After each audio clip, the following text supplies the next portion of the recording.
This slide gives you the complete overview. What are the types of storage available? It would be very quick overview. As I mentioned, I would be covering bit of topics related to compute, or you can say computing in general. And this is where you get a bit of overview on storage.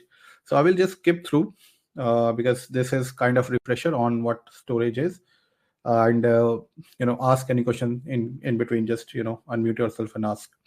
Okay, so if we talk about storage, if you are storing content for longer term or future use, it is called storage. We have primary, secondary, tertiary, network, cloud, and flash. These are the ways you can categorize your storage. In primary, you have RAM and ROM. Secondary is basically your disk drives, which can be hard disk, solid state drives, or optical disk. Tertiary is, oh, this is tab. This is tape drives.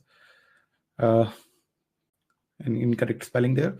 Network storage is basically network attached storage, or NAS, or storage area network, or SAN. So I have given a bit of differences between both. These are not relevant for solution architect exam, but you should know at least what type of storages are there in the market. Then you have cloud storage, Google Drive or Dropbox, or anything which serves files over, you can say, an HTTP based API, that can be termed as cloud storage. And then you have flash storage, which is basically USB flash drives, or any, you can say, flash drives, be it memory card or anything else. Now, how storage is classified?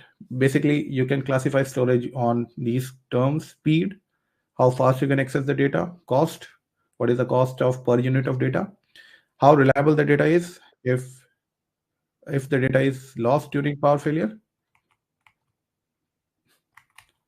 or if there's a physical failure of the storage device. So this is reliability, right? And you can then differentiate storage into volatile, non-volatile, or if you are using a non-volatile storage, into secondary or tertiary storage. Basically, secondary or tertiary storage is if you are using compute, right? Your processor is accessing some sort of memory, that is your primary storage. If that compute, or you can say process, which is running, is writing to a disk, that is your secondary storage, right? It is, and tertiary storage is used mostly for backups. So tertiary storage means you are backing up some content for a high, you can say more, or you can say the longer span of life.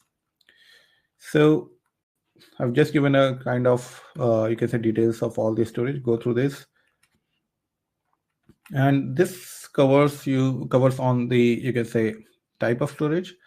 So cache is the more close to processor, right? Then main memory, flash memory, magnetic disk, optical disk, and magnetic tapes. Now, if you look into hierarchy, cache is highly, we say, accessible, right?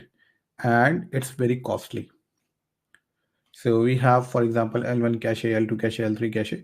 And if you see the CPU, you will have caches near to CPU, and it will have lower read-write latency, higher bandwidth, and higher endurance. And if you talk about disk, it will have lower cost per bit. If you talk about your magnetic tapes, optical disk, or magnetic disk, right? So this is kind of storage hierarchy. Now I've given you kind of difference between NAS and SANs. So NAS is basically network attached storage. You can configure either SMB protocol to use it. Storage area network is a kind of a separate network which is of connected of storage devices, and you access those storage devices on fiber channel or ICSA. So this is the difference. Go through it. It's not relevant for you say solution architect associate exam, but you should know. This table is much more relevant for your solution architect exam, where you have block versus file versus object storage. Now, block storage is where you store raw blocks of data.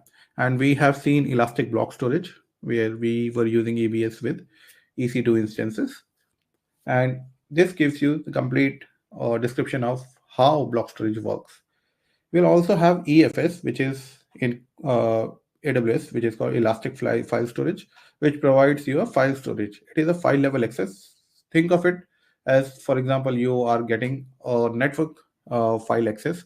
For example, if you have worked on Windows, right, you can have your network file storage where you can store the files into a central network drive, and then you can access it.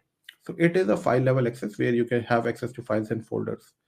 So this is different to the block storage where you have access to the block, or you can say kind of disconnected.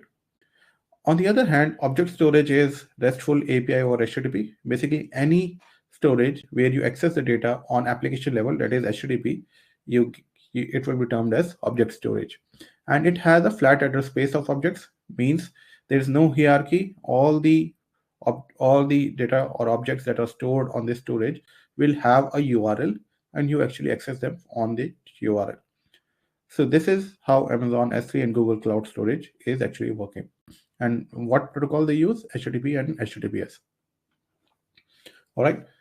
So object storage is basically when you are storing objects. What are the objects? We mostly term static content as object. For example, you have PDF files, you have images, you have videos. You store them as object onto S3 bucket, and then you access them. So there are some performance measurements on terms of storage. Go through it, and let's start with basically storage in AWS. So before that, just wanted to confirm if you are aware of all these terms: mean time to failure, MTTF, MTBF, RTO, RPO, or not.